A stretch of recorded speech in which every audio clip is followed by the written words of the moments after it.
Chapter को ध्यान से देखो। इस चैप्टर में आपको बहुत कुछ सीखना है। कुछ इसमें प्रैक्टिकल के पॉइंट हैं, 4-5 पॉइंट प्रैक्टिकल का है जो प्रयोगशाला में पढ़ाया जाता है। कहाँ पढ़ाया जाता है? लेकिन फिर भी हमारे यहाँ तो प्रयोगशाला नहीं है, फिर भी आपको बोर्ड पे इसका फिगर बना के समझाया जाएगा। ठीक है। अक्सर आते एग्जाम में भी आता है, और इससे प्रैक्टिकल जब आपका होगा ना, तो जो प्रैक्टिकल कर्मचारी आएंगे सब, वो अक्सर MCQ question number chapter number 3 से अधिकतम क्वेश्चन आपसे पूछेंगे सब। इसमें क्या पढ़ना है? सबसे पहले देखो, आपको धारा के बारे में जानना होगा, धारा क्या होता है। ठीक है। इसके बाद अनुगमन वेग या अपवन वेग, ये जो होता है ये इलेक्ट्रॉन पे डिपेंड होता है। किस पे? इलेक्ट्रॉन। आप यहाँ देखिए, उधर मत देखिए, यहाँ देखिए आपको क्या क्या पढ़ना है। यहाँ पे जो लिखा है ऊपर, अनुगमन वेग या अपवहन वेग आता है। यह मतलब किसी चालक में इलेक्ट्रॉन कैसे चलता है, किसी चालक में इलेक्ट्रॉन कैसे चलता है, किस बेस पर चलेगा, तो कोई उसकी गति होगी ना। तो बताओ, देखो आप जानते हैं चाल होता है, स्पीड होता है। चाल एक अदिशा से क्या है? चाल कब बोलते हैं? जब हमें कोई दिशा नहीं होती, बस स्पीड से मतलब होता है। लेकिन उसी चाल को हम लोग वेग बोलते हैं कब? जब उसमें दिशा हो जाती है। क्या होती है? दिशा। इलेक्ट्रॉन के पास दिशा होती है, किसी निश्चित दिशा में चलेगा, यानी कि इलेक्ट्रॉन किस वेग से चलता है, उसका वेग कब बदलता है, इसके बारे में पढ़ने के लिए इसको हम लोग बोलते हैं अनुगमन वेग या अपवहन वेग। इसके आगे आप लोग जाएंगे तो आपको पढ़ना होगा धारा घनत्व। क्या पढ़ना होगा? धारा घनत्व। धारा घनत्व, धारा घनत्व क्या होता है, धारा घनत्व कैसे निकालते हैं। इसके आगे जाएंगे तो आपको पढ़ना होगा सेलों का संयोजन क्या होता है।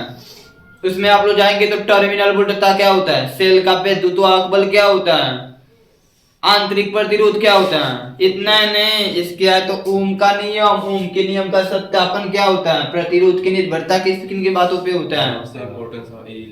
आप ले सुनो पहले बात को ध्यान से।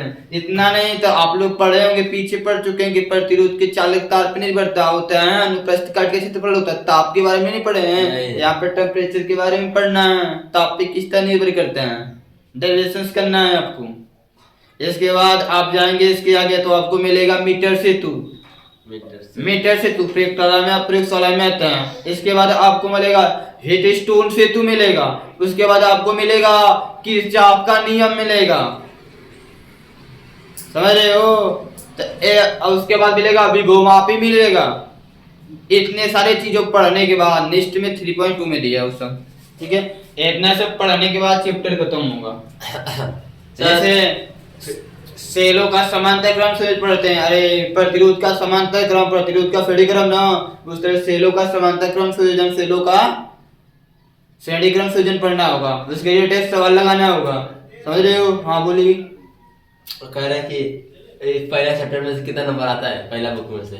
किसमें का? पहला बुक में से कितना नंबर आता है? दोनों से 35-35 दोनों से। हर एक देखो, मैं ये नहीं कहूंगा, देखो चैप्टर पढ़ने के ऊपर है, जितना अधिक पढ़े, छोटा हुआ बड़ा उससे मतलब नहीं है, सीखने से मतलब है।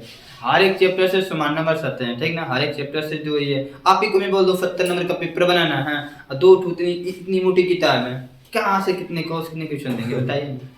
उसमें आपको 5 नंबर का भी, 7 नंबर का भी क्वेश्चन आता है, 5 नंबर का, 7 नंबर का भी आता है, 4 नंबर का आता है, 3 का आता है, 2 का भी, 1 का भी आता है।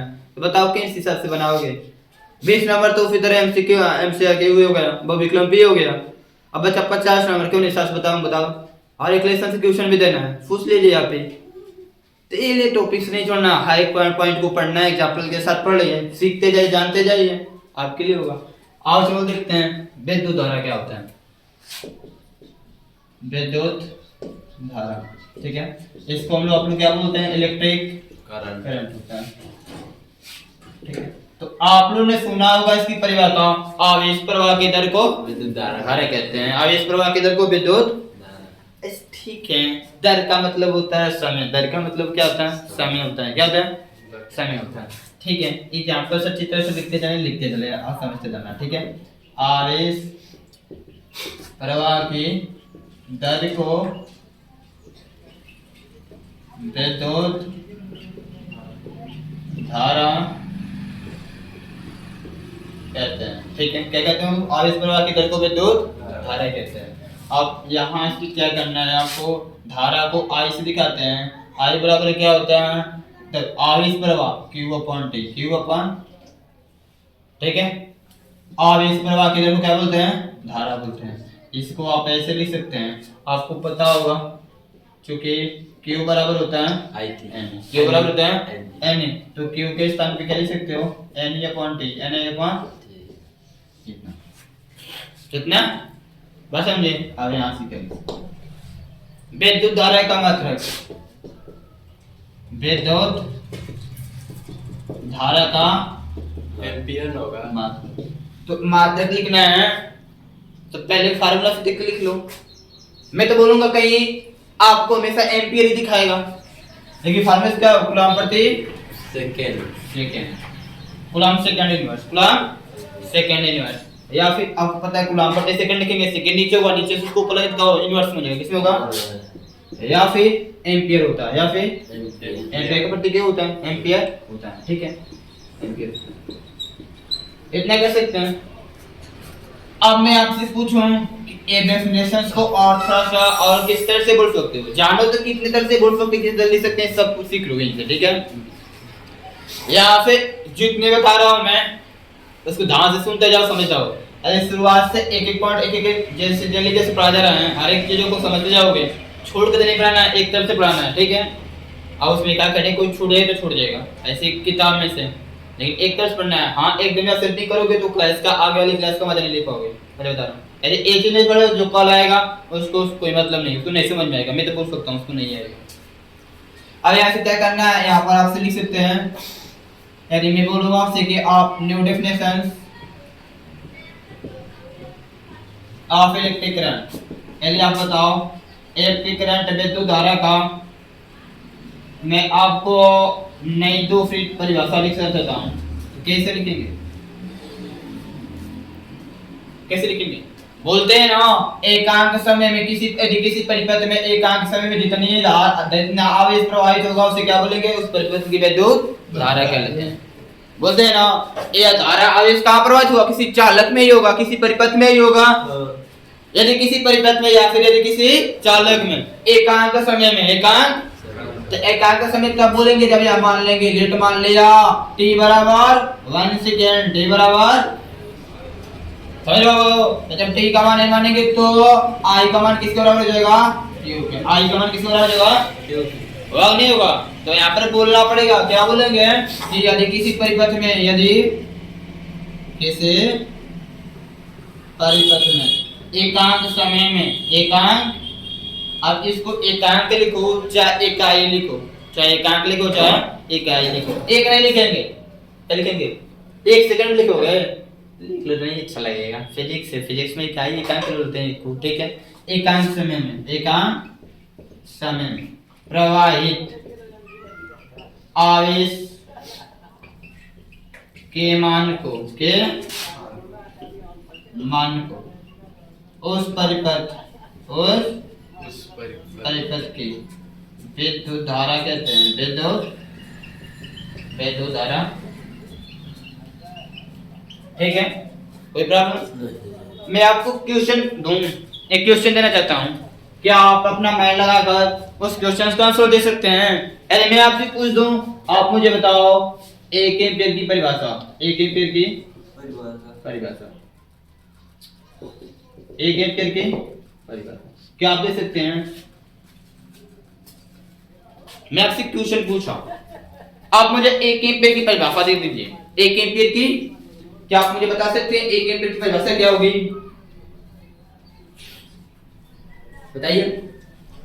इसको बोलता है कि एक एम्पीयर की परिभाषा दो, या फिर बस बोलेगा कि एम्पीयर की परिभाषा लिखिए, एम्पीयर की परिभाषा क्या होती है, एम्पीयर एक यूनिट है, क्या बाबू, उसकी परिभाषा लिखना है। बोलो एक वोल्ट की परिभाषा लिखो, बोलो एक कूलम की परिभाषा लिखो, बोलो एक एम्पीयर की परिभाषा लिखो, बोलो एक जूल की परिभाषा लिखो, कुछ भी पूछ सकता है, कुछ भी। जैसा हेडिंग आपके टॉपिक जो है आपकी जानते हैं, आप जानते हैं कि धारा का मात्रक एम्पीयर होता है, तो मैंने पूछा कि एक एम्पीयर की परिभाषा लिखो, एम्पीयर की परिभाषा या फिर एक एम्पीयर की परिभाषा लिखो, ये बोला हो ना। एम्पीयर है क्या, धारा का मात्रक है, धारा का सूत्र क्या होता है, धारा का सूत्र क्या होता है, क्योंकि आपको पता है I बराबर Q अपॉन, तो देखो जिसका पूछेगा उसका पहले मान निकालो, एम्पीयर किसका यूनिट होता है, धारा का मान निकाल लिया। अब धारा का छोड़ दे, इसकी इस साइड और इस साइड में जितने भी पद होंगे सबका मान एक मानना है। कितना मानना है? एक मानना है। लेट्स क्या करना है, यहाँ पे लिख लेंगे। लेट्स मान लिया गया, क्या मान लिया गया बाबू, यहाँ Q अपॉन एक कूलम, Q अपॉन एक कूलम और T upon 1 T equal to अपन, ठीक है। इतना कर लेना, इतना आपको।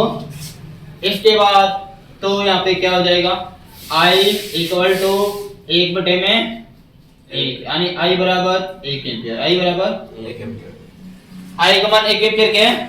आपने क्या किया, आवेश का मान भी 1 माना, समय का मान भी 1 माना।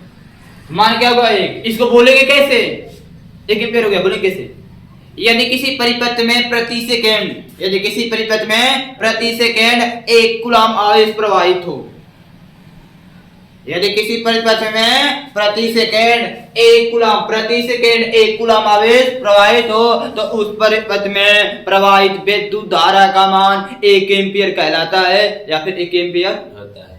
बस, नहीं समझे तो इसको लिखना है, ये लिख लेना।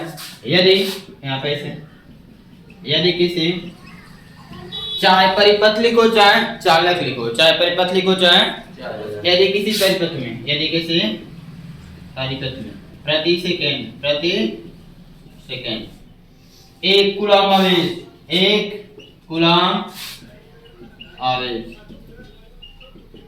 प्रवाहित हो, 1 कूलम आवेश प्रवाहित हो, तो उस परिपथ में, उस परिपथ में प्रवाहित विद्युत धारा का मान, विद्युत धारा का मान 1 एम्पियर कहलाता है। 1 एम्पियर होता एरिया ऑफ एम्पियर की परिभाषा हो जाएगी, किसकी परिभाषा हो, 1 एम्पियर लिखो चाहे, ठीक है। ये आपके यहाँ से इसके विद्युत धारा के बारे में जानता है, किसके बारे में।